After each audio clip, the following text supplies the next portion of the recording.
$30 million personal fortune and what sounds like a busy, fulfilling life. I don't know. 30 million versus 70 billion. I don't know. I would at least want a billion. I at least want to be a billion. Right? One Billy. I want a little Billy. Little Billy go gruff. Like I want a little Billy. I got the option to get it. Right? So while we're talking about that, let's transition because I wanted to give you that. Now let's get to what I was talking about. Okay, so market beat, insider trading and ownership. It goes through the last, I think it was the last year, 2023 or 2024, right? And it shows who has made money on Nvidia stocks by selling off and what they took home. So we're gonna talk about stock options and RSUs, and we're gonna talk about Zillow because there was a big insider thing there with selling off some stocks there. So we're gonna talk about that. All right, so let's go. Mm-mm-mm. Let's blow it up a little bit. All right, a little bit more. All right, now you can really see it. Okay, so U.S. Congress member sales, they don't say the number of shares, but it says the total transaction, and this was on 4/30/2024, was between 15,000 to 50,000. Another Congress member sells off, and it was between 1,000 to 15,000. But the director sold 22,000 shares at 879 apiece. Mark A. Stevens' total transaction was $19,975,319. And another one, Mark Stevens did on 3/28. He sold 11,000 shares at 905 at $9,962,150. I think y'all wanted me to click on the link and see who Mark A. Stevens is, huh? I guess I'll be nice.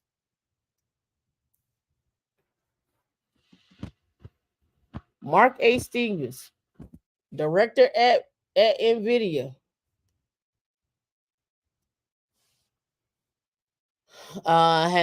Has been a managing partner at SQ Capital. Marcus Stevens' net worth is around 973 million as of April the 5th. He owns 1.052 133 shares of Nvidia, worth more than $973 million as of May 18th. This net worth approximation doesn't reflect other investments. This is just the Nvidia stuff. He's been buying and selling shares of Nvidia. Who are active insiders are insiders buying and selling Nvidia. Okay. Another one here at 120,000. Another one here at 410,000.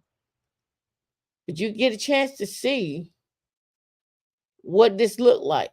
Mark A. Stevens sold at 7 million back on 2/23. He's been selling every month. Right? Here you go, right here again. He sold right here at he sold right here in January 1/12/2024 for 19 million, and then 1/10/2024 for another 19 million. EVP Deborah sold at 2.83 million at five. She went at 500, right? And you're like, Tameika, what does it got to do with us? Everything. Look at Pelosi. Look at Nancy. Between 1 million and 5 million. We don't know because they don't know how much. This how much she bought. I'm sure she gonna sell soon, right? Let's go ahead and look at Zillow. All right.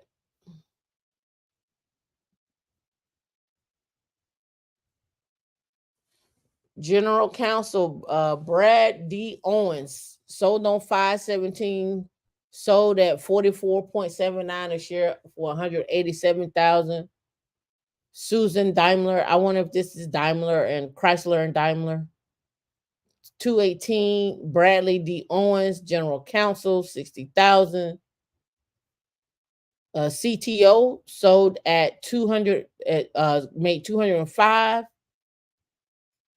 And you can see here, Amy, I guess Butinsky is a director, sold at 5 million when it was at 56.69 back on 315, 304, 3424.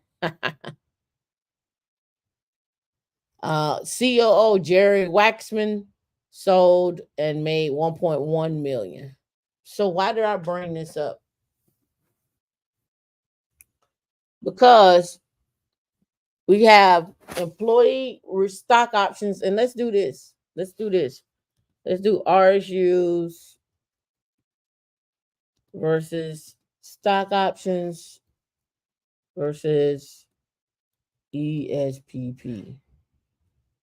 Right? Right? And I read about the stock options. Let's go. This is from Empower, the same one. All right, we're gonna come back to it. Right? The importance of understanding equity and compensation.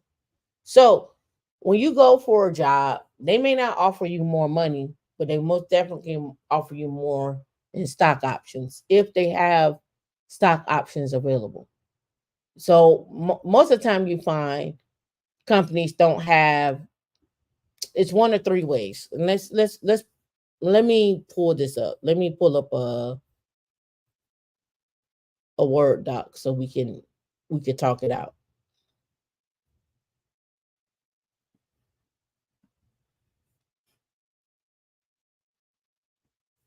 I'm gonna tell you what I see. Right. And so let's write in 24 size font. Yeah. Yeah, okay, that works. All right. So we'll find jobs that job offers. We'll just say job offers. Usually I see it this way. They will offer mid-level pay and put more into your 401k. Example. And let me say it this way. Example offer. An example offer could be 150k base and 10 to 20%. I should do it like this. Start writing it all the way out. Into your 401k. So what does that look like? Let's do the calculator. We'll go with the 10% for now.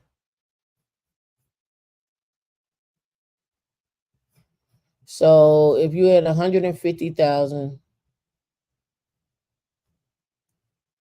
and they offer 10%, that means they're putting 15,000 into your 401k. So your total comp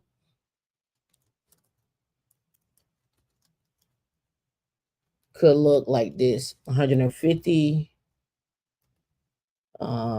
k plus 15k plus they may do what we call that IBA, so another 15k. So your total comp could be 180k.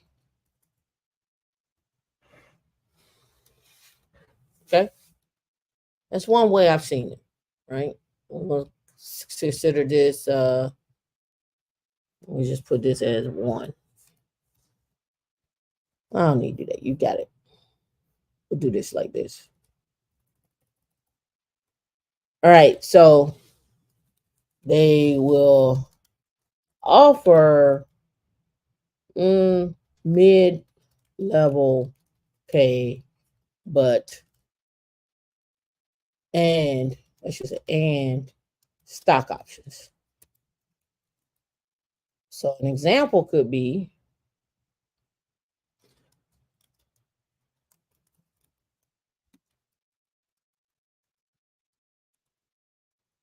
you get an offer of 130K, and maybe you'll get 90K in stock options.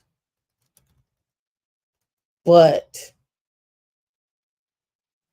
I should say 90 shares, but you will have to look at the performance and share price of those stocks, because you could be in an Nvidia, Microsoft, Apple situation, right? Could be. Then here's another one. They could offer high pay and a match on your 401k. Okay. High pay to me. Example could be 250K base plus, or I say, and they may do 4% to 6%. I don't even say 10% match, right? So you could be at a base of 250K, and then on your 401k, they'll do a 4% or 10% match, right? So you put in, they match, right? That's one way.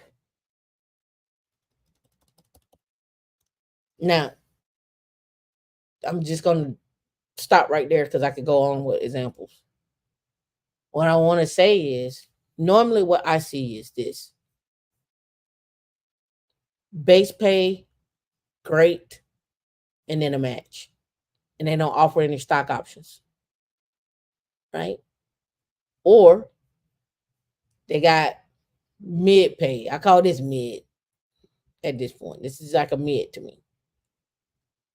Between 120 to 150 is like mid to me. Maybe 160 is like mid, right? Like a junior, right? And then they'll offer 90K in stock options or something like that, and then you got to go look at the performance of their shares.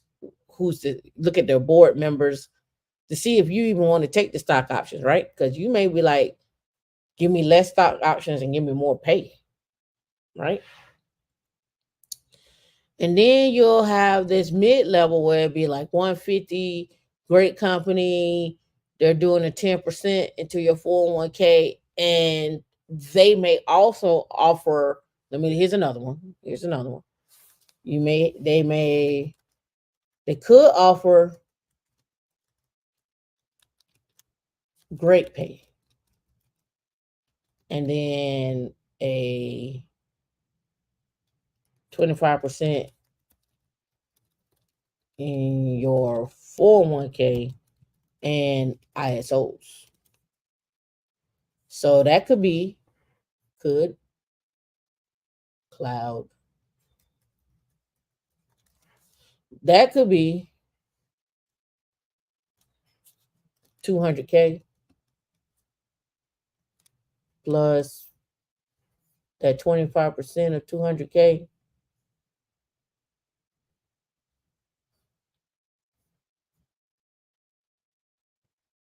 So that's 50,000.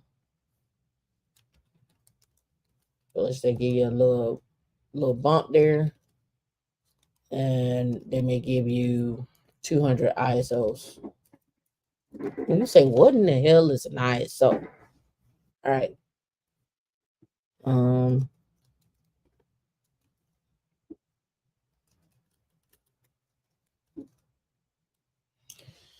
all right. Incentive stock options are popular measures of employees' compensation received as rights to the company stock. These are particular type of employee stock purchase plans intended to retain key employees. ISOs often have more favorable tax treatment than other type of employee stock purchase plans, right? ISOs, right? So let's go here to Investopedia. Because some people don't offer RSUs, they offer ISOs, and it's totally different. And you have to know, you have to ask yourself, I'm investing into this company, my time and my effort, and the growth of this company. How do I see myself in this company? Right now, you can go off and do it on your own. Right, you can go off and start your own company, do whatever, be an entrepreneur. Everybody talks about it, this, that, and other. Right. I know some people who never did entrepreneurship and retired with millions, were just working in tech and never went out and did anything on them. They just floated through, became the elite employee, the elite person in their job. And when they did that, they took their game to the next level. Kelsey will be one. Um, Brian Lyles will be another one. CTO advisor. The list goes on. But the only way you're gonna get there is you're gonna have to focus and dial in. You can't sit on panels on YouTube for 5 hours. You can't sit on video games for 5 hours unless you're getting paid for it, right? You're gonna have to find a routine where you study.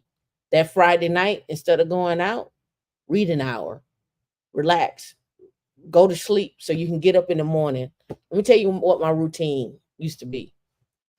My routine would be Friday nights. I work out. I get done with everything by 9 o'clock. I'm sitting down. I'm opening up my laptop. I'm reading to 12 o'clock. I'm going to bed early. Why? Because I got to get up at 7 o'clock in the morning on Saturday. I got to go get all my groceries. I got to go work out.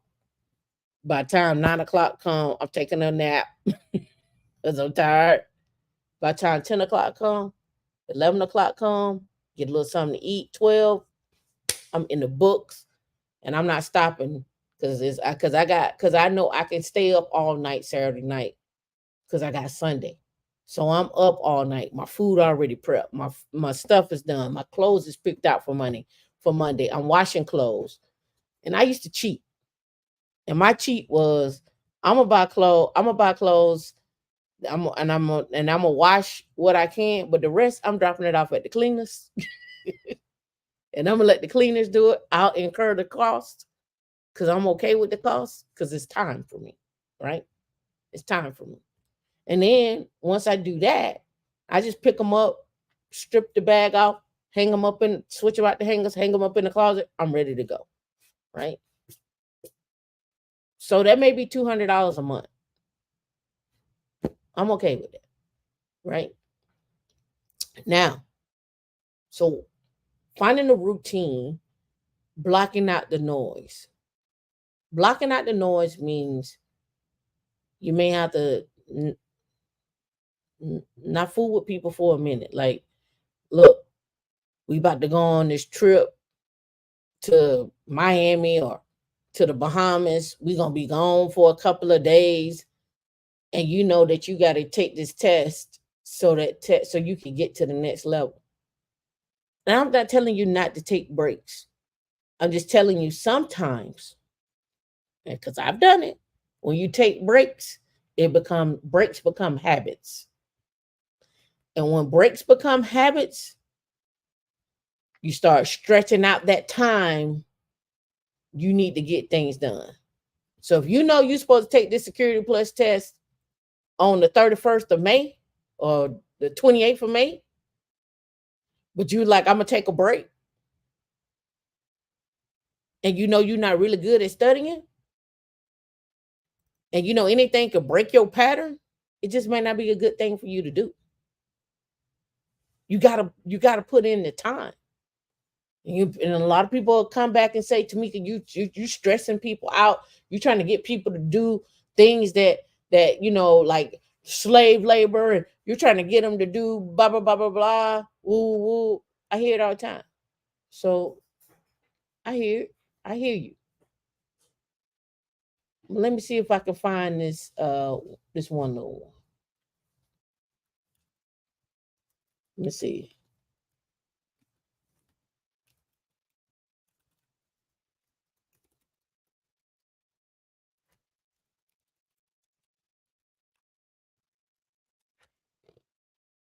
Right here. Hold on.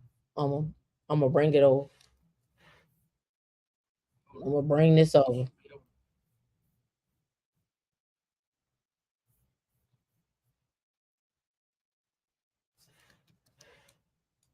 All right, let's go right here. I'm gonna pause that. The sound is low on it. Let me see if I can get the sound up and the sound over here up. All right. Let's see.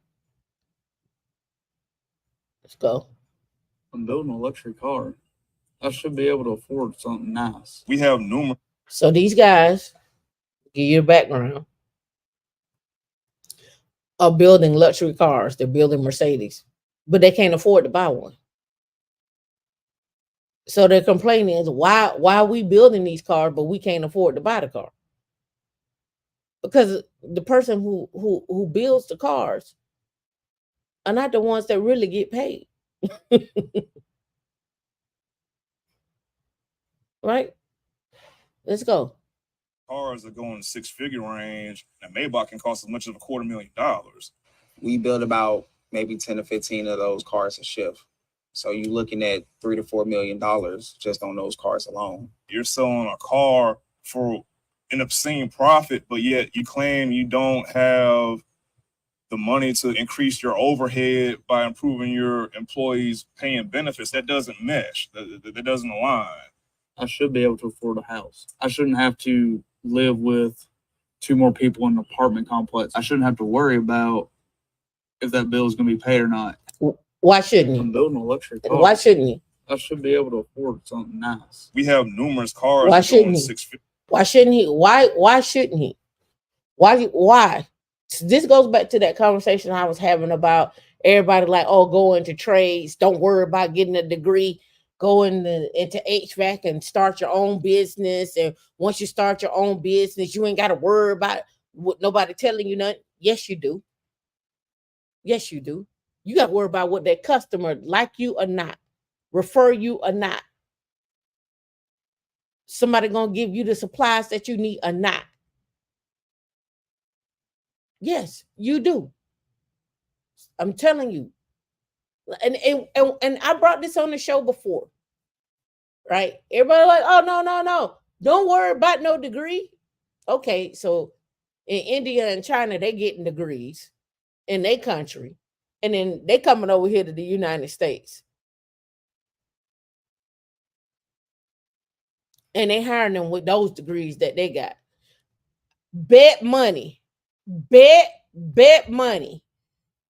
You can't take your no degree having ass over there to their country. Bet.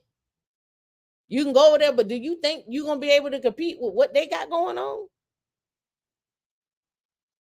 Put bet. Somebody bet me. I I want to see you go over to China or India and you just got skills, but you don't have no degree, and you go try to be a CEO of that company. Bet. Show me. Show me. Show me. Show me a person that did it. I'm willing to eat these words. I gobble them up. But I guarantee you, you can't step foot in their situations and go over there.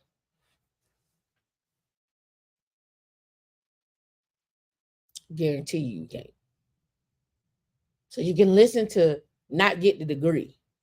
And I've already shown on this show where the quant developers, the Rust, the blockchain, they're only looking at elite. They only looking at elite people from certain schools. They starting them out at $1 million. They starting them out at 5 million, 10 million. And you want to argue about whether or not you should get your degree? Get your degree. And Stacey, it does matter. Depends on where you want to go. It depends on where you want to go in life. I'm not gonna knock somebody that went out and got a music degree. I ain't gonna knock you. But if you want to go get a music degree and you want to come out and you want to make 100,000, or you want to make beats, or you want to do whatever, like you got to figure out what you gonna land at, right? You got to figure out those options.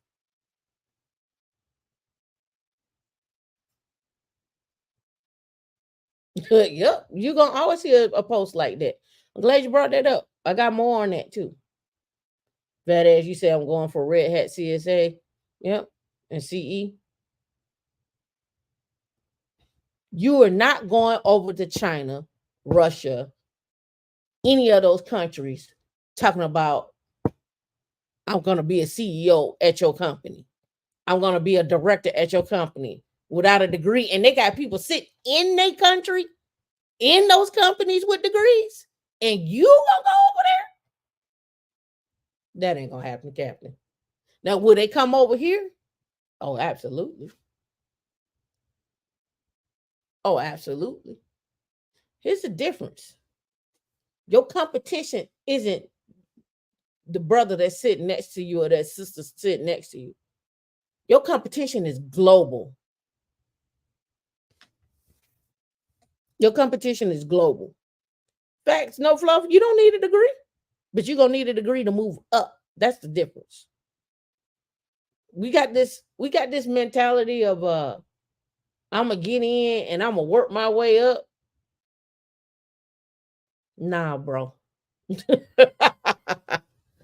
It don't work like that when you get up there in the upper echelons. It don't work like that.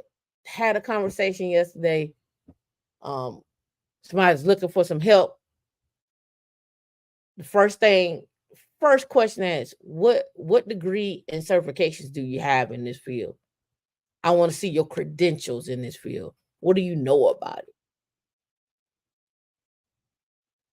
Next question. What does your weekly salary look like? What does your weekly salary look like? Get back at me. Right? Another one. Well, if you had to, if I couldn't pay you 250 an hour, what's the lowest that you'd be willing to take? Then you get the squirming. What is your lowest? If she play music, she could. If she play music, she could go right into tech. She can do anything math wise. As Taylor say, ask her how you know, right? I'm trying to prepare you all for the reality, and the reality is, if you look across the landscape of CTOs, COOs, directors, I know at most of these tech companies, you probably can't name you can't off the top of your head, you can't name 3 directors, much less 10.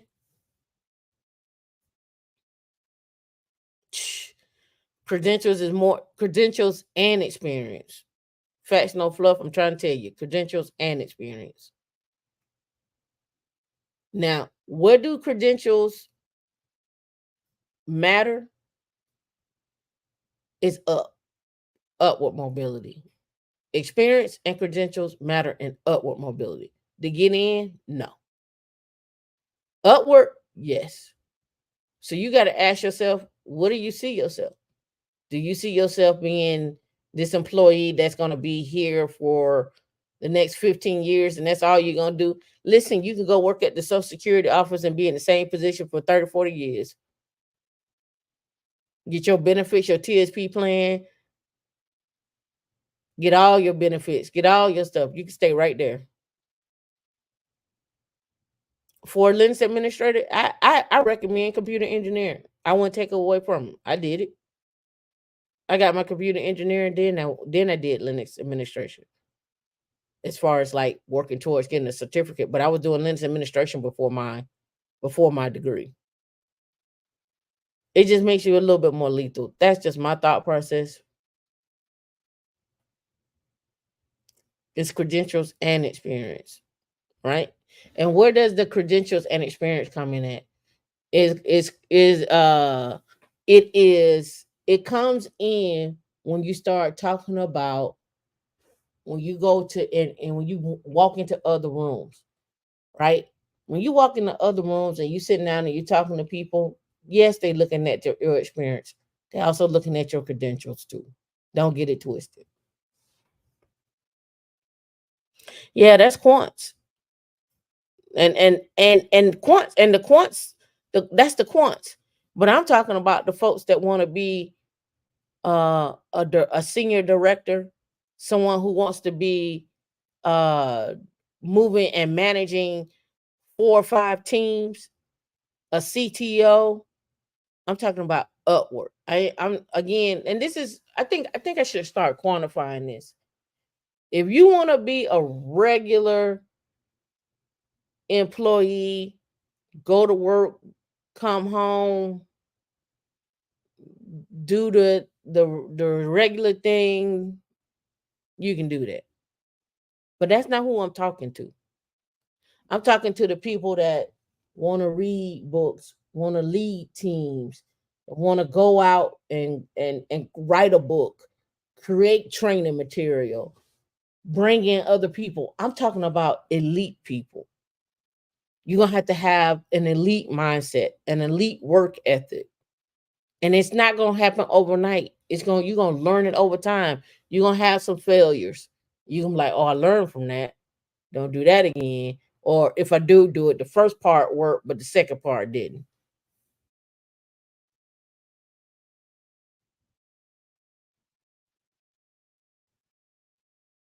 Yep. So go get your RHCSA, get your RHCE, and do your CKA exam. Linux, Kubernetes, understand that. Start working towards site reliability engineering, platform engineering, DevSecOps, stay in that realm. Infrastructure is never going to go anywhere. This is my thoughts. If you want to peek into AI, you can do AI machine learning, ML ops. You can do that. You can take a couple of courses and go down that route. The bar isn't too high, Sherry, for software engineering and DevOps for new grads. It's not too high at all. In fact, there's plenty of partnerships that colleges have with like Simply Learn to learn DevOps as a base level. Those kids that are coming out now, Sherry, that I'm look at every day are 22, 23, 24, 25, making 200, 150, 180 base. They chilling. They bought houses. They're like, oh yeah, I got my house. my flexible spending, my health savings plan. I have my high yield savings account. I have an investment set up. I have my IRA. I'm looking to go to the next level. Yeah, they're 22, 23, 24, 25. I see them every day. Do they have a degree? Absolutely.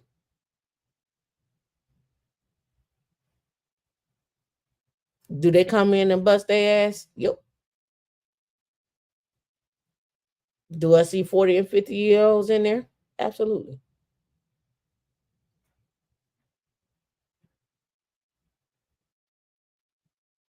I 50 Frank, I don't want to call it ageism at all. I think it's just a matter of being focused and finding the right path. We be too concerned about, and I hear this all the time, and it kind of irks me. It does. It irks me that we we compare ourselves to what the rest of everyone else is doing. For example, when someone talks about making 100,000, 200,000, 300,000, they're always talking about it's the 8%, 10%, 22%, whatever the case, right? But then they were like, well, the rest of everybody is at the 50, 60, $70,000 mark. And my thing is, why do you keep going to that pile to want to be in that pile? Like, I don't want to be in that pile. That was never my goal. My goal was never to be, I'm gonna be here at 50 forever. Yeah, this is it. I always when I got 50, I was like, oh, what else can I do? I need to make it to 100. How can I get there? Okay, I need this skill, I need that. It wasn't nobody else, it wasn't no Tameika was on YouTube, this, that, and that. It was a goal for me. How can I get there? How can I do this? You gotta want it for yourself. I don't need nobody telling me that 8% of the people make 100,000. Cool, good. What did they do to get there? Oh, only 1% make 500,000. Cool. What did they do to get there? Let me be there. Oh, only 0.001% make a million a year. Cool. What did they do to get there? What did I need to do to get there? People are like, well, you don't need to do that. It's time in the market. You just save and you'll get there in 20 or 30 years. You can do that and get there in 20, 30 years. I can show you how to do it in 10. Why you got to wait 20 or 30 years to be a millionaire when you can do it in 10? 12, if you give or take, you want to party a year or two. We got to change that mindset. Change the mindset. People like, oh, you can make a good living off of 80,000. Yeah, you can, depending on where you at. However, most cities, as we have seen now, the requirement is 100,000. It's actually 106. It's actually 106. Whereas you can avoid the CKA exam and go for the CKS exam, which is Kubernetes security, but you'll need Kubernetes anyway. The CKA exam, the CKA will boost your salary as a Linux admin, yes, because you start transitioning into DevSecOps, DevSecOps, GitOps, SecOps, Ops, whatever. You're gonna transition into that. It's just a matter. It's just where it's at.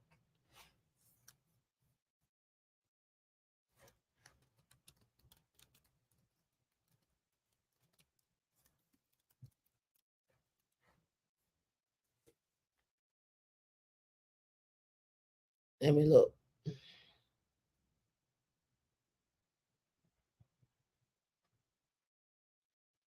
I just want to look this up just for shits and giggles. DevSecOps average salary in the United States, one of them got 104,000. I mean 140,000. Another one says 150,000. It depends on where, depends on who, depends on what you're doing. I've seen some come at 250. I've seen some come at 200. I've seen some come at 180. I've seen some come at 90,000. I've seen some come at 300. I've seen some come at 400. It depends. It depends. Look at this job right here. DevSecOps engineering salary in remote. Uh, make up to 190 annually. Uh, Again, like I say, up here, 170, 101 to 170, 145. I can pull up one making 400,000. I mean, it depends on you, depends on where you want to put your time and effort at, right? This is in Florida. If you go up to DC, a DevSecOps probably is going to be 225, 250, right? You can even get more than that in DC. You probably get about 300, right? Again, I'm just telling you what I see. That you could stay and say you want to work, or you just want to be regular. You can say that. Sure, be regular. But don't get mad because somebody move up, right? Like I showed y'all before, if you hit Indeed and you type in DevSecOps, come on now, and put in jobs over 200,000, that's what you want to look for. It's gonna pull back jobs over 200,000. DevSecOps in Hawaii, 200,000 with a clearance. A lead, a DevOps engineer, a federal job between 130 to 280, 200 to 275 in Seattle. 173, I'll blow this up a little bit more so y'all can see. 173 to 288, right? 275. A database engineer, somebody with a full scope up to 230 up in Chantilly. 162 to 243 over at Intel. SRE DevOps staff engineer, again staff, I mean professional staff, principal, distinguished. The higher you go up in those, the more, right? DevSecOps solutions architect, senior, blah blah blah. Like, and if you really want to like push the envelope, change this to 300. See what come back. See what come back at 300. Where's the locations? 358 to 408. Big data platform. Senior DevOps engineer at Roku. San Jose. Bay Systems. Senior DevOps engineer. Michael Stores. Deloitte. Right? Square Shift Technologies. 500,000 a year. Square Shift Technologies.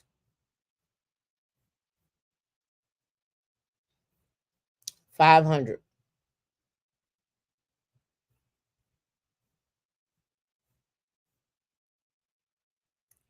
Work experience 5 years.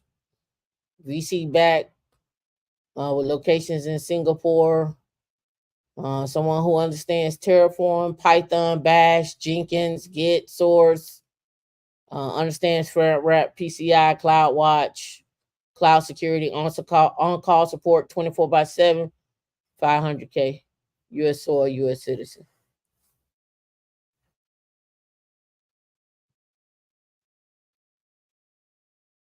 Oh yeah, you got to go through and look through them. Call them up. You ain't gotta. You don't have to question. Call them. Call them. Go on LinkedIn. Find a recruiter. Call them. You ain't gotta sit by the wayside and wait for somebody to respond. Call them up. Like Tupac said, hit them up. Shit, hit them up. Thanks, Jordan to Jasmine, for becoming a new member.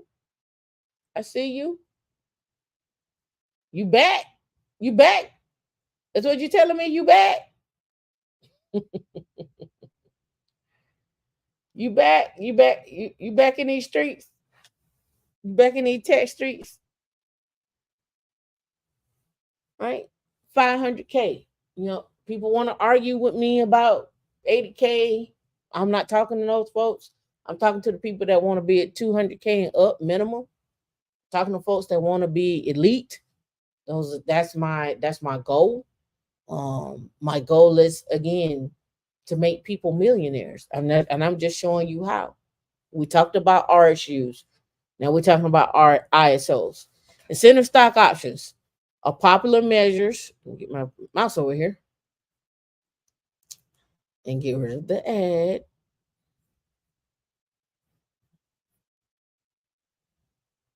Thank you. Thank you. All right. Incentive stock options are popular measures of employees' compensation received as rights to company stock. There are particular type of employee stock purchase plans intended to retain key employees or managers. ISOs often have more favorable tax treatment than others, than other types of employee stock purchase plans. The incentive stock options are similar to non-statutory options in terms of the form and the structure, right? So you may have to be there. They may invest 25% over time. They may invest 25% over time. 4 year, you may have a 4 year vesting schedule, right? Right. ISOs are issued at a beginning date, known as a grant date, and then the employees exercise their right to buy the options on the exercise date. Once the options are exercised, the employee has the freedom to either sell the stock immediately or wait for a period of time before doing so. Unlike non statutory options, the offering period for incentive stock options is always 10 years after which the time the options expire, right? Vesting.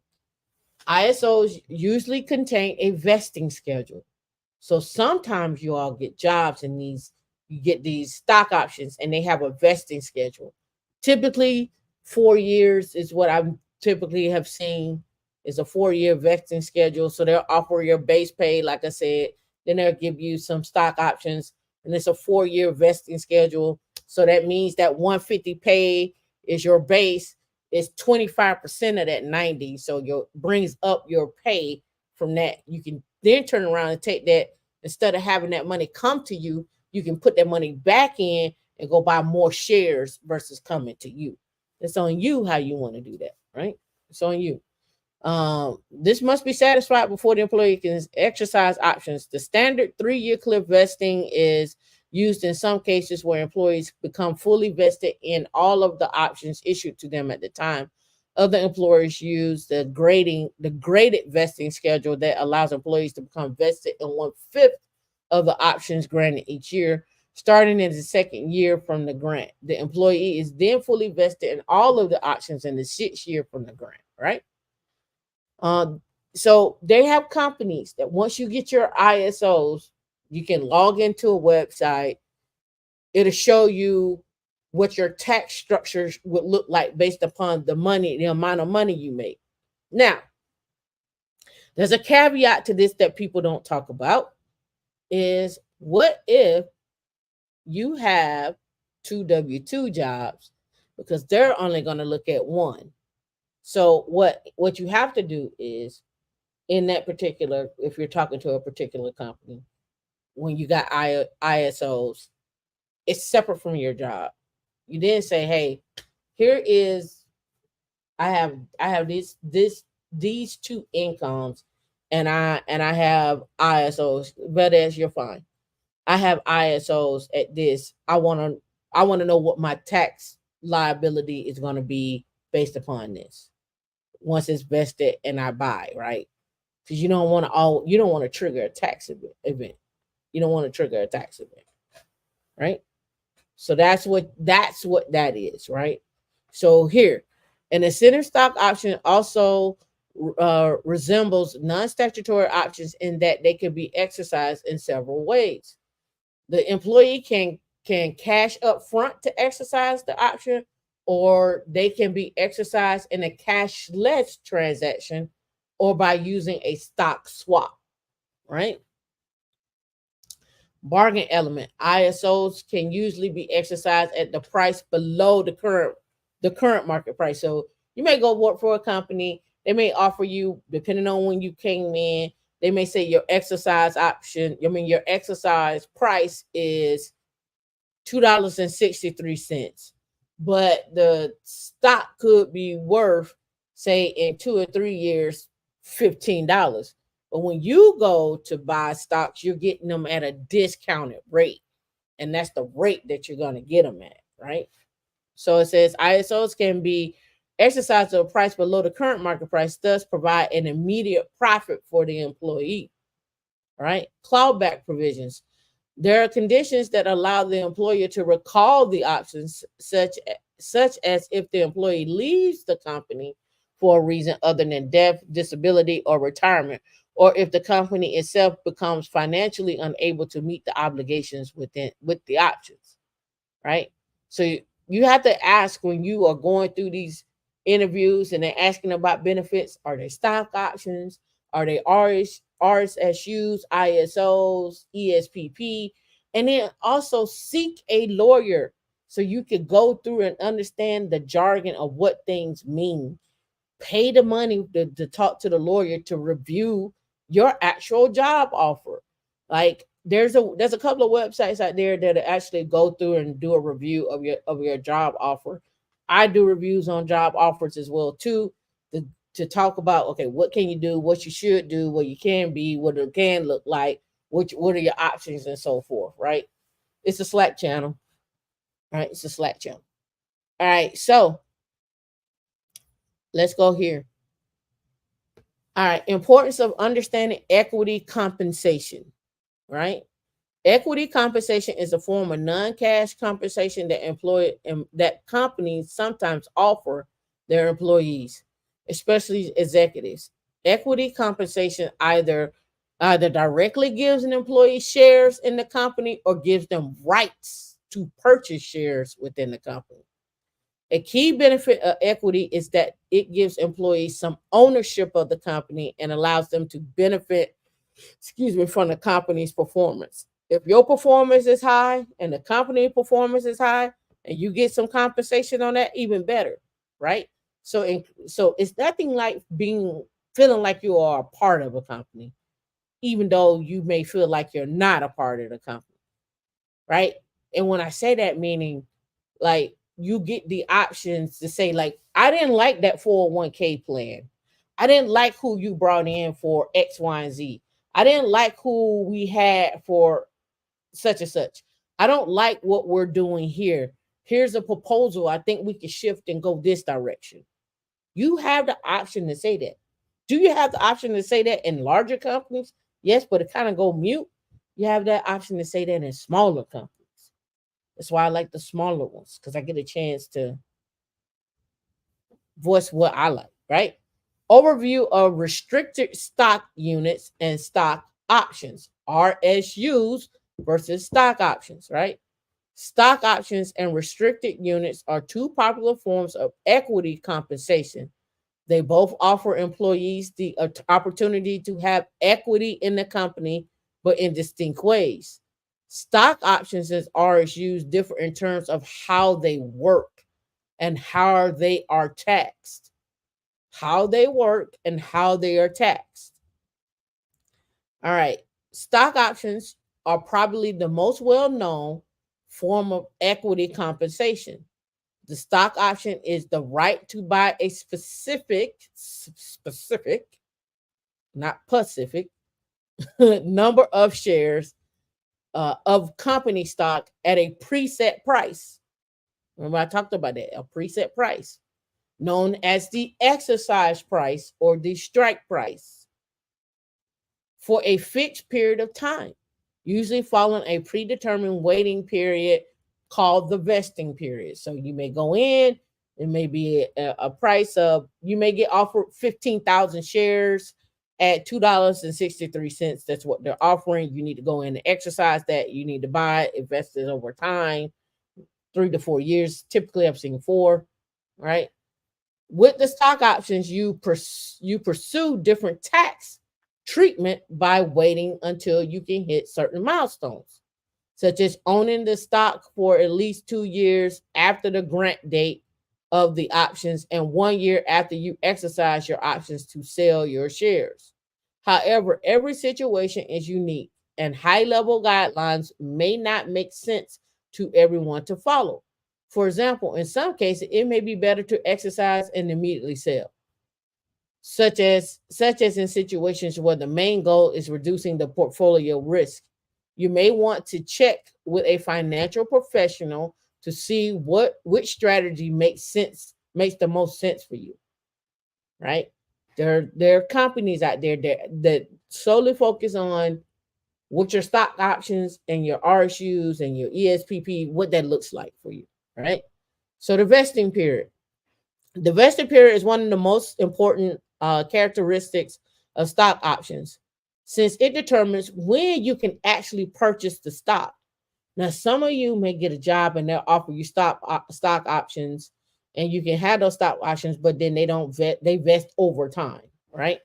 Most vesting periods span 3 to 5 years, like I said, which certain percentage of options vesting over time, which means when you actually own your options.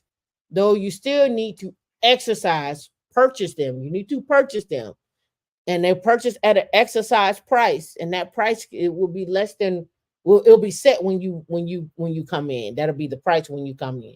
And then once over time, once it starts vesting, you purchase at that price, meaning you own the shares. Like you literally take the paper and throw it into a vault. You own the shares. Those are your shares, right?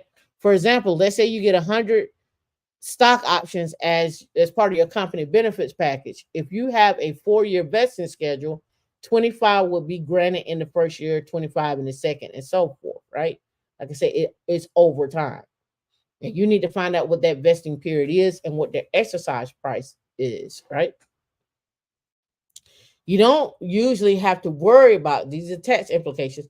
You don't usually have to worry about paying taxes on your stock options when your company grants them. Instead, there's no taxable event until you exercise your options or or sell your stock depending on the type of options. Now, this is where it gets you got to start talking to people. There's I forget the name of the company. It's not Guideline. Oh God, I know I can find it. I'll tell you the name of the company. Um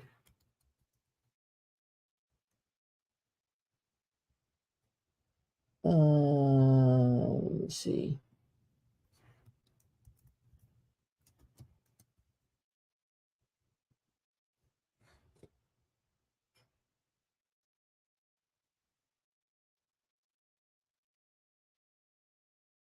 Give me 1 second.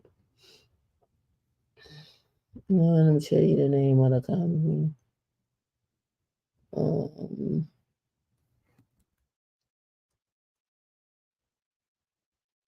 and it should be in this email.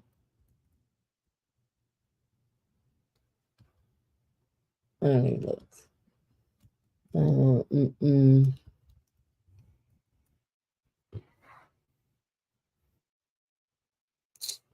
I can't believe I can't find it. Mm. Oh, okay. Here we go. It's a Carter.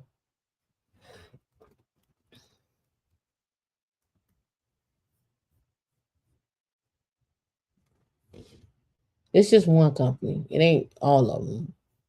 This is one. This is one company, right?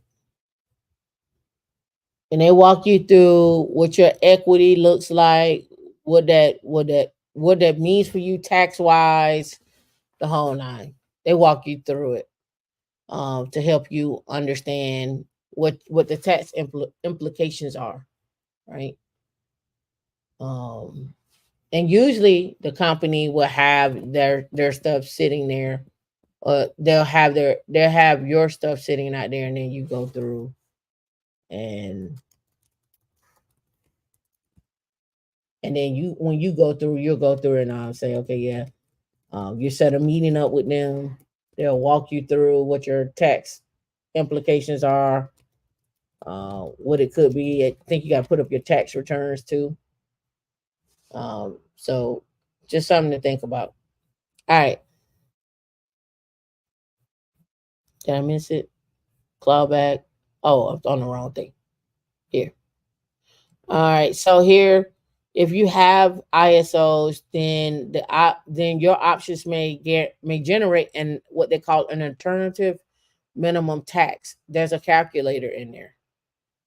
It says the AMT is called AMT tax bill when you exercise them and hold the shares past in year. The AMT liability, if any, depends on the difference between the exercise price and the stock's fair market value when you exercise them. When you sell the stock, gains are generally taxed at long-term capital investments or capital gains, and you've held the stock at least 2 years after the option was granted and at least 1 year after you exercised it, right? And so they have what they call NSOs. I've never seen NSOs. Then they go more into RSUs here, right? RSUs is our type of compensation where the company promises to pay you a certain amount of shares over time. The shares don't truly belong to you until their restriction goes away. These can these can be performance on timing restrictions, similar to restrictions for options. You can think of these restricted stock option units as a bonus awarded as stock instead of cash. Have I gotten this is another way to get bonuses. And they'll give you stock options, right? Now, for some people, you're like, I'm not gonna be at this company that long. Give me my cash. I don't want no stock options. Y'all can keep that. I don't want no stock options. So you gotta pick. You gotta pick and see which one you want. Where you want to be at. Let me look and see if I can find one.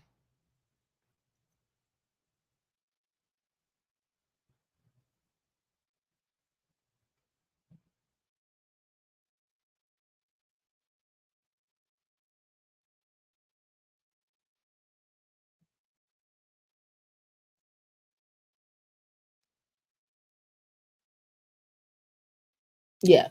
So I'm going back and look at SAIC had employee stock purchase options. Um, you could buy stock at a 5% discount, and this goes all the way back to 2009. I'm looking at this. And then you have a vesting period. So while I was there, I think my stock options that I got were uh, at that time. I the stock options that I got was 20,000 as a bonus. I got a $10,000 raise and then 20,000 as a bonus, and that was from one of my managers. He was like, "Man, you be in here knocking it out." I was like, "Yeah, I'll try." Oh yeah, he was over there and he got laid off. I don't know whatever happened to this guy. I'm gonna have to look him up. I'm gonna have to look him up. See what he doing in life. You vested your shares yesterday? Yep.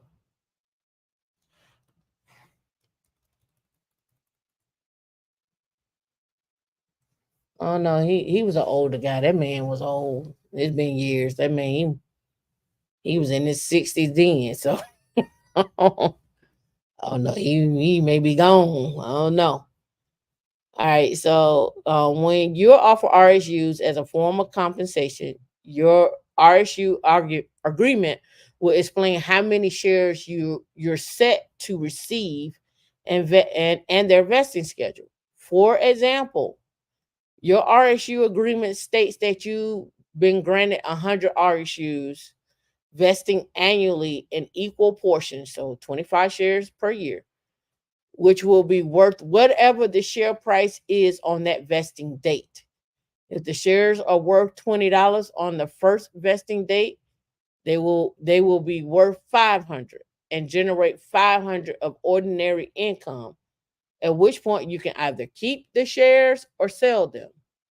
Restricted stock units can be popular alternative to stock options, particularly for executives, due to the favorable accounting rules. Thank you so much for the tech ties. Support the channel, high level content. You know that's what we try to do. I appreciate you there, Miss Phoenix. 91. Right? RSUs can be awarded on regular vesting schedules or performance benchmarks, which means that the value of the RSUs on the day of vesting is subject to payroll or ordinary income taxation. Now, there's again, we talked about ISOs, right? And now we're talking about RSUs and stock options. Again, it's the way it's taxed. It's the way that it's taxed, right? It's the way that it's taxed, right? Here's the major difference. When you're granted stock options, you literally have the option to purchase the company stock at a specific price before a certain date. Whether and when you actually purchase the stock is entirely up to you. RSUs, on the other hand, grant you stock itself once the vesting period is completed, right? And so they got a table here to show you the differences as well and the difference in the taxation. And here's the key thing to notice about this. Stock options are usually early and mid startups, and restricted stock units are usually late stage startups and public companies. A, B, and probably C. And then the other ones are D, E, and F, and publicly traded companies. So, which side of it you want to be on? Now, going back to what I was talking about before, let me see if it's still up here.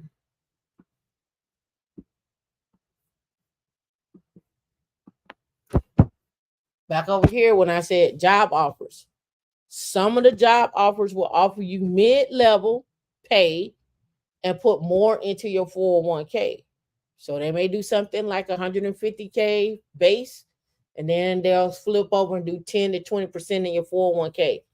Not a match. I am not talking about a match, right? Then you'll have low to mid-level pay. I mean, they may offer 130 in a base, but then they offer stock options like 90,000 in stock options, right? And they'll vest over time, right? So again, that 4 period, that's how we got here talking about stock options. And then you may have a company that offers high pay and only a company match into your 401k. That's typically what I see for the smaller companies that haven't been around long enough, or they only do butts and seats. They'll offer 401k match 3 to 6%, something like that, right? 4 to 10 in this example, and 250 base. So you'll make more money up front, but on the back end, as far as like going into your 401k and savings, they don't do that, right? And then they could offer a great pay, right? And then put money into your 401k, not your 201k, your 401k, and then offer you ISOs. So they may offer you 200k in the base, 50k in your 401k, and another 50k may be inside of, like I say, in that IBA where you get your insurance and PTO, and they may offer you 200 ISOs, but in all of these jobs is incentive bonuses. So incentive bonuses, right? So a lot of people don't ever talk about this.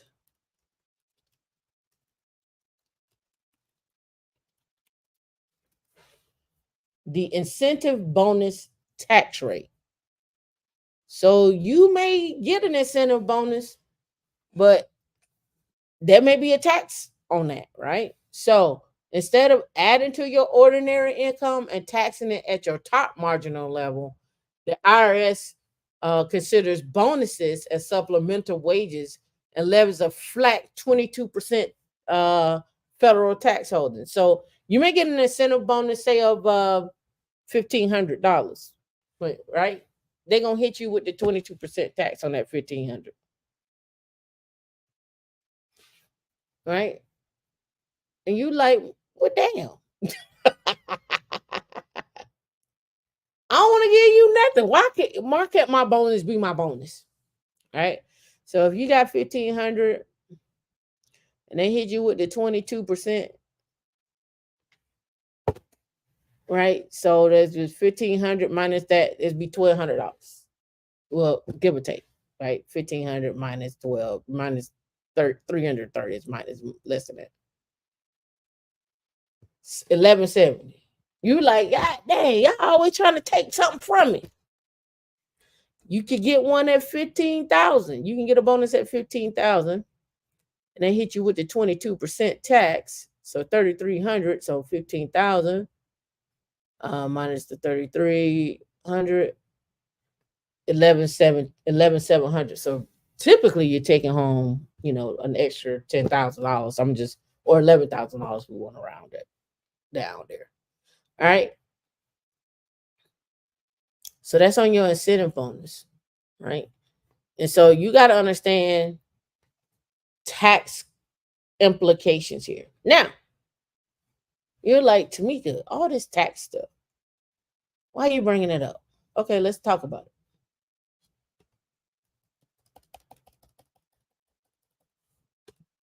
All right, taxes.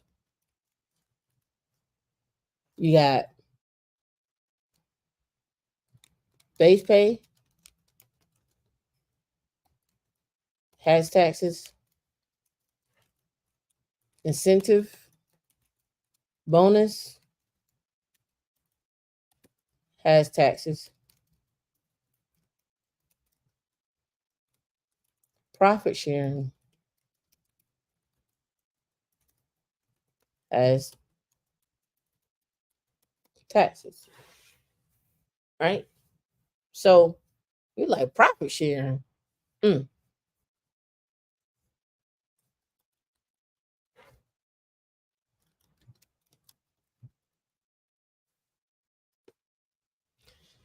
All right. I know it's something you don't want to hear, but you can see it right here. The profit share tax rate for taxable income up to 19,000 is 10%, 12% for 19,000 to blah blah blah. So you say you fell in that $150,000 range, you'll be at 22% for profit sharing. Right. So you got profit sharing taxes as well too. So you got to figure out how you want your money to come. So you got stock options, has taxes, RSUs, has taxes, and ISOs, has taxes. You could work a job that does this and this.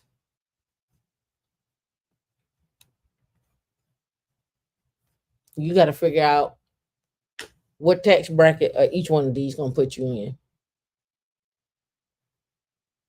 You may get an incentive bonus, you may have a profit sharing bonus, you may have ISOs in your base pay. Right? You gotta figure out which where they're gonna put you at. And you gotta figure out that's taxes, how to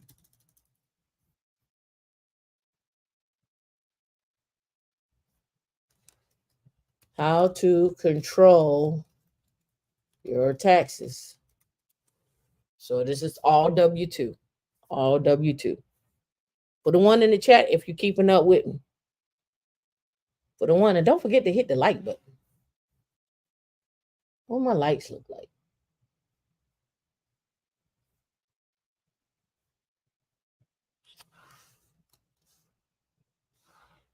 See what my likes look like. Okay, we're good with the likes. All right. So how do we control the taxes?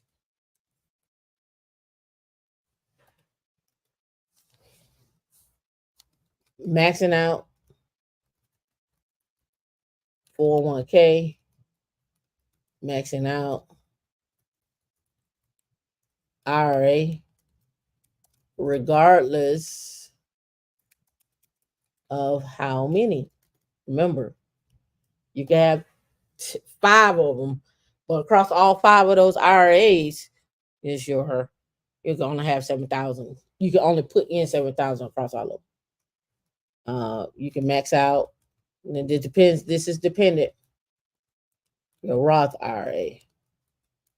This is dependent on or depending on base salary. Oops. All right. Max out your HSA.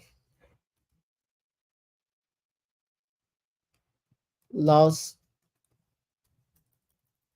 tax, loss harvesting,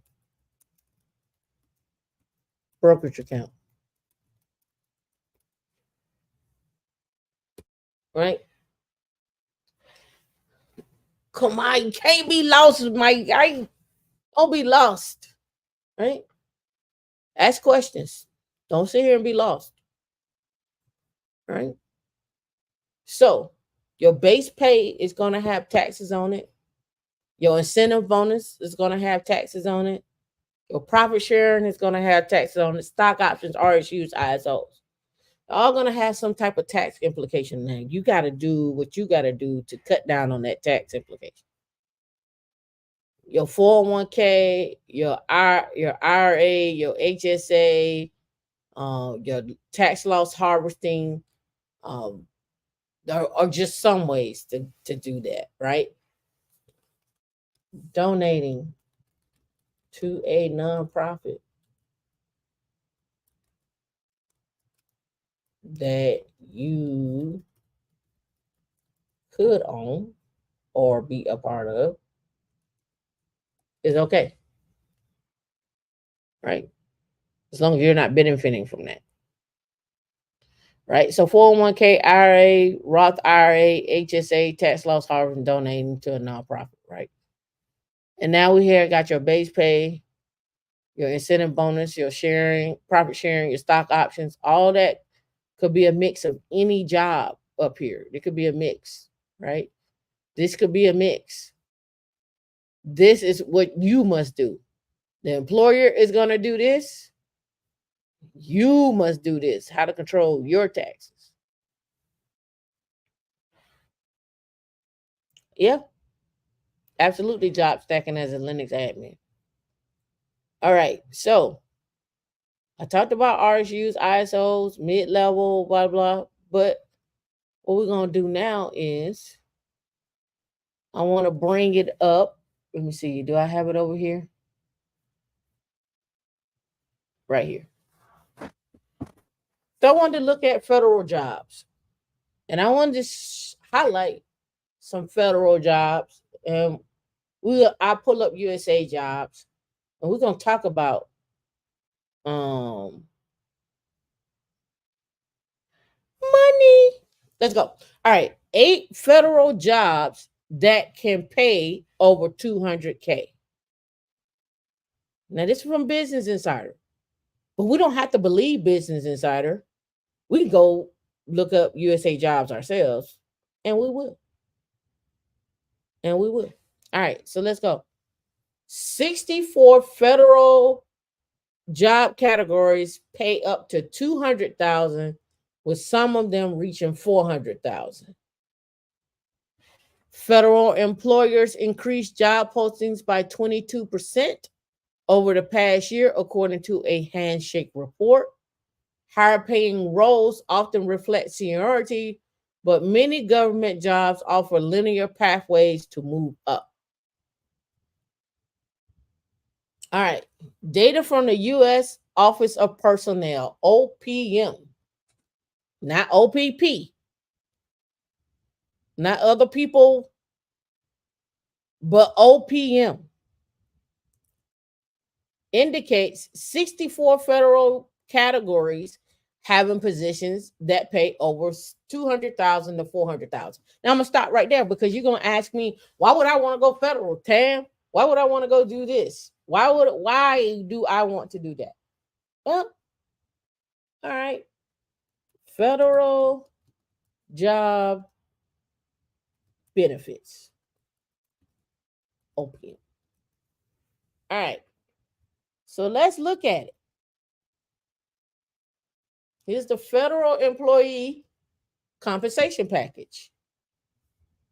Federal employee compensation package.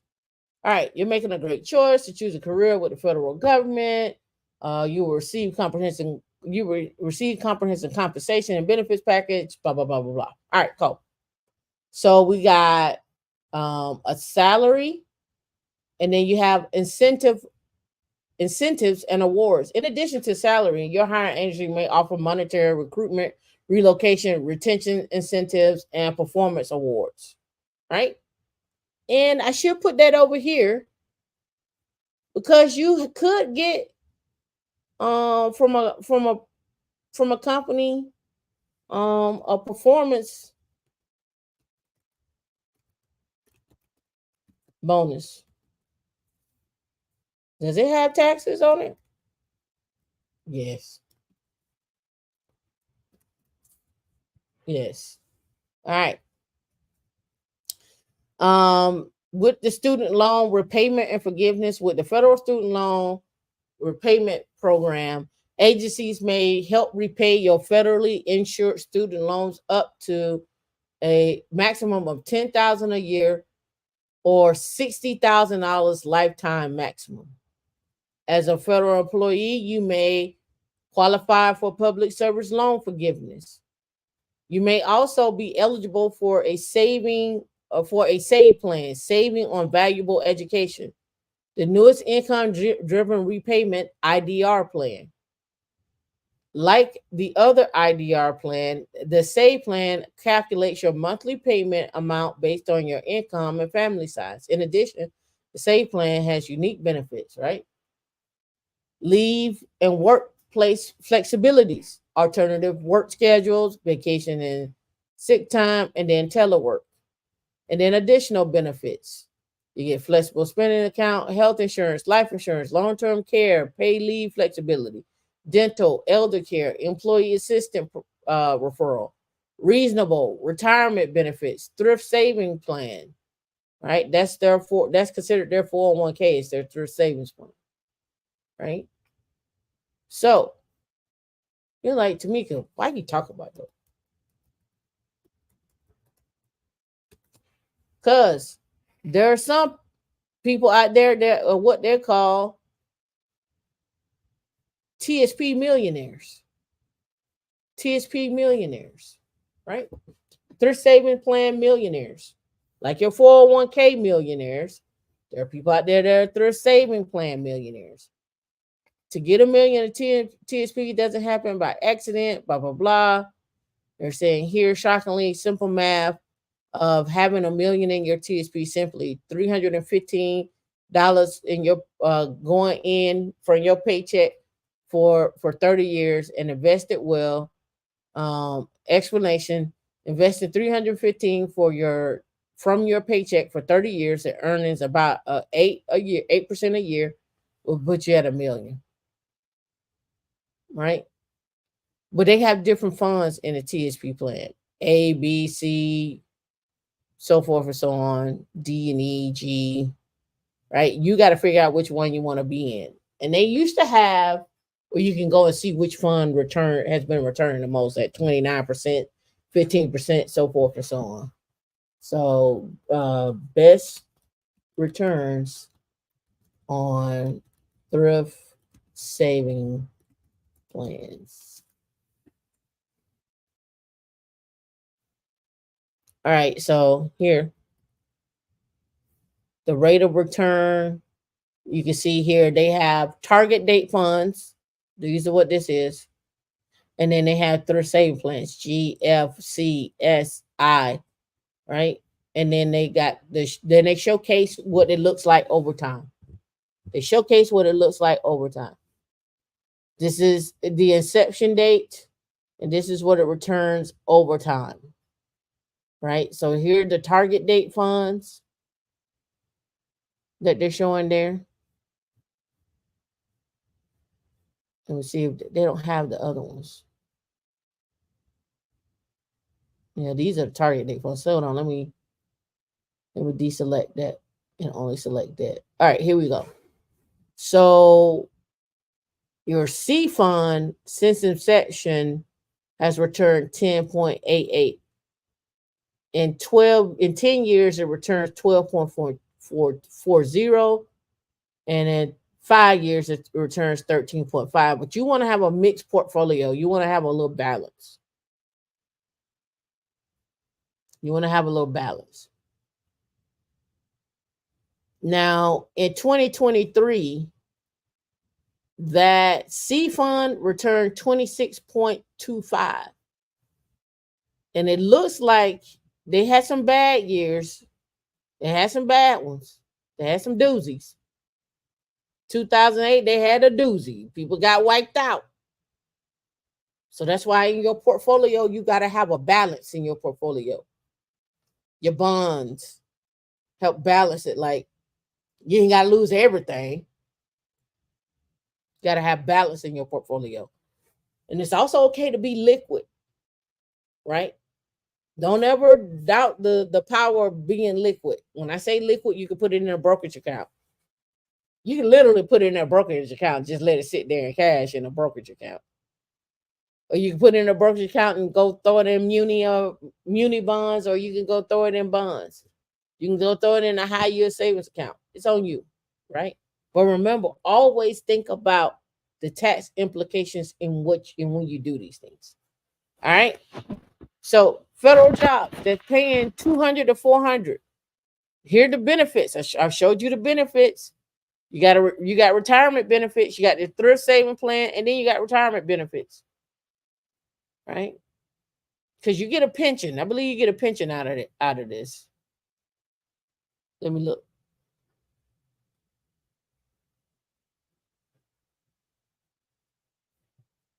Because you don't just have the thrift savings account, and then you get a pension. Let's look.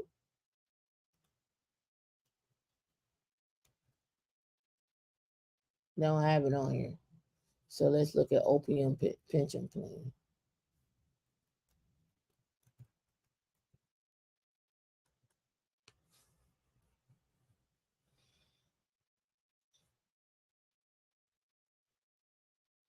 All right, so annuity supplement. All right, employees who retire at the 62 are generally eligible to receive not only FERS annuity retirement benefit after they retire, but also there is the thrift saving benefit and their social security. Yeah, so here we go. So you get your annuity supplement, that's their pension, right? And then you get your thrift savings benefits as well. You can do a drawdown on that, and you get your social security. So that's what a lot of the boomers came out with. They was in there, and this is what they're living off of. A lot of the boomers are doing that. They went fed, they did their pension, they did their thrift savings, and their social security. So they get 3 different checks coming in. Now, if you were prior military, you also probably got your disability check too. And if you went back to school, you got money there too. So you could be prior military and be collecting anywhere from 15 to 20,000 a month, right? Well, you can get in touch with me on Slack, or you can email us, or you get us on Instagram or Facebook, either or. I'm on LinkedIn. You can look me up on LinkedIn, right? So multiple ways. Um, you can also email us on the website. It comes directly to us as well, right? All right. So those are the benefits. Let's go look at the jobs. All right. As opportunity in the public sector expand, interest in government jobs continues to grow, with layoffs plaguing certain industries like tech. Not in the government space, it don't. Um,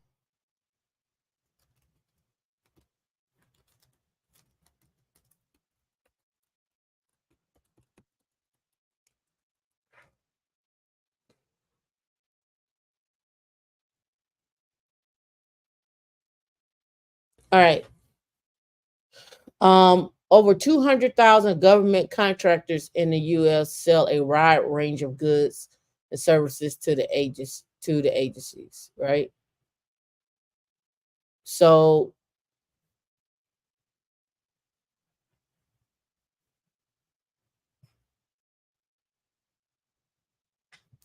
government contractor demographics and stats in the United States. There's over 5,000 government contractors currently employed in the United States. 45% of the contractors are women, 54% are men. The average government contractor is 46. It's way more government contractors than this, but okay. A government contractor to me is Lockheed Martin. They got 100,000 employees. So I don't know where they get this number from, right? How many employees at Lockheed Martin? 116,000 employees. I consider Lockheed Martin a government contractor. They contract to do work with the government. Like, it's a ton of them. So that 5,000, I have no idea. All right, so let's go. All right, let's get down to the jobs. All right, medical roles. These roles, these are the numbers here. Oh six. I guess these are the how you would look them up. The job codes, right? These are the job codes. Positions under this category, medical officer can earn 300,000 or more. Close to 12,000 people earn 300,000 or more as a medical officer. Other high-paying positions in the medical field include physicians, dentists, pharmacists, and nurses. The oncologist physician currently listed on USA Jobs pays 400,000.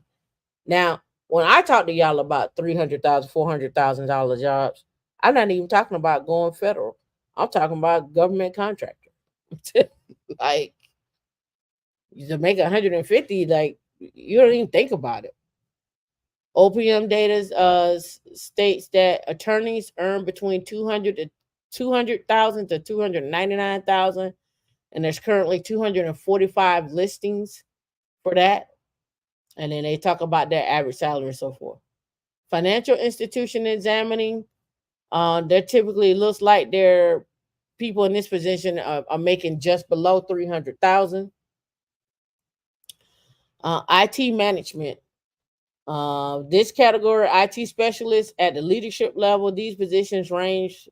Got 941 people in their role making 200,000, with about 7% of that making 260,000 to 279,000.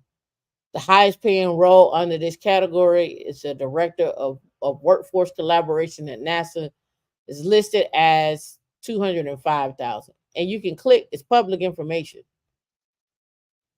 This stuff is public information, right? So you can come in here and find these jobs, right? Let me go back here. General natural resources management and biological sciences, around about 200,000. General engineering 200 to 219, HR 260 to 279, air traffic control 200,000 to 279. Right? So I've given you jobs ranging from 200,000 to 400,000 with the federal government. That's with the federal government. So now let's step outside of the realm. Let's go to Indeed, and then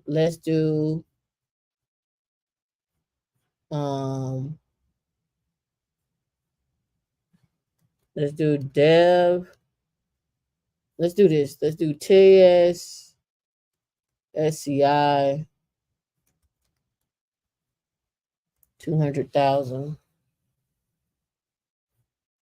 Right? Mm, mm, mm, mm.